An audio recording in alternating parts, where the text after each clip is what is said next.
now from 20 years of sacrifice, you're considered rich. And I want you to think about how many people get up and go to work and they'll work 8 or 9 hours a day for 20 straight years and still be poor after 20 years. Putting $400 a month into an index fund is not nearly as hard as working 8 or 9 hours a day. And so basically, after 20 years of consistent investing at that level, the same amount you put in your car note, you're already rich. You got almost $250,000 or over 200,000.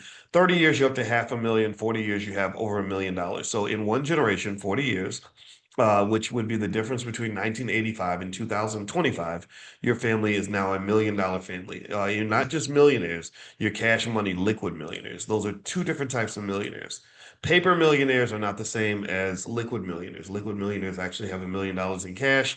Paper millionaires have $1 million on paper. That's a very different reality. Most paper millionaires have a very hard time even coming up with $100,000. But if you're a liquid millionaire, then you've got $1 million, which can actually be leveraged into much more money if you actually if you actually borrowed against that. All right, now let's see here. Now the recap of last night's lessons, Christian. You can get that actually. I'll send that link to you guys if you want to get a recording of everything. We covered the wealth pyramid. That's the general recap is that we covered wealth strategies from for different wealth levels. If you're below 10,000, there's a strategy. 10,000 to 100,000, there's a strategy. 100,000 to a million, there's a strategy. A million to 10 million, 10 million to 100 million, 100 million and beyond. So yeah, so that's what we covered, and it was fun. It took about 3 hours. It was pretty heavy deep dive, but we sort of took breaks and I picked some crazy music and like ain't nothing going on but the rent and money, power, respect. That song with Little Kim. I think it's Little Kim that I really love in DMX.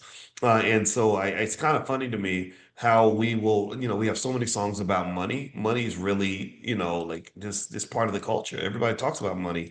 And I still don't understand why everyone talks about money so much, but nobody actually or not to say nobody, but not many people actually take the time to learn the thing they're so obsessed with. If something's that important to you, then you should study it. Like my wife is important to me. Being married is important to me, so I study my wife. Being a father is important to me, so I study the kids. I wanna listen and learn when somebody's explaining how to deal with crazy teenagers, right? My health is important to me, so I study my health. I learn how to make sure I eat certain things and work out in certain ways and all this other stuff, right? So study the things that you need to learn. Don't just study stuff because somebody put it in front of you. Next question. Do you think it's worth it to buy PLT or Palantir at this time? Asked Gina. I don't know. I can't say for sure, but I can say that I like Palantir. I own it. I'm not buying anymore right now, but I do own it. So yeah, and when I buy stock, I buy it long term. So that's not investing advice, but I do own Palantir. When will the replay be available? Give me 48 hours and I'll get it ready in less than 48 hours. What part of the ABC are you looking forward to the most? Well, the All Black National Convention, which is where all the B1 Black First people get together. It's the largest gathering of intelligent Black people on the planet. Basically, it's going to be next week, August 21st to the 24th. And don't forget, we have that Sunday. Don't, so stick around to Sunday. Sunday's going to be packed. We got a whole bunch of stuff on Sunday.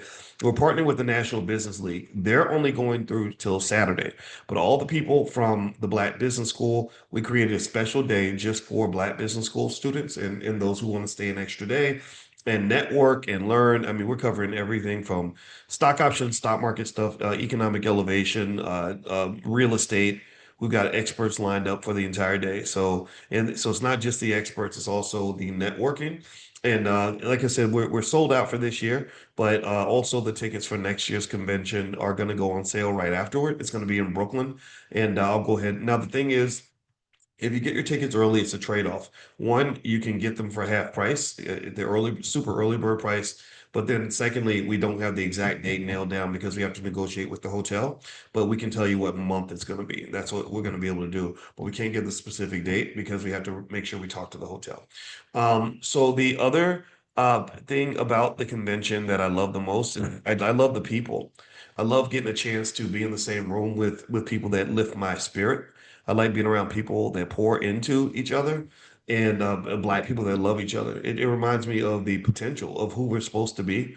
It reminds me of who we really are. You know, like I turn on the internet and I see on Instagram black people just getting shot up. I don't know if you saw that guy who was doing a Facebook Live in his car and he gets shot during the Facebook Live. And then there's like something else about a mass shooting somewhere else. And then there's like, oh, well, look at what Trump is doing to black people in DC. And everything is just sad and chaotic. And it's like, oh my God, another day of being miserable and black. And that affects your mental health.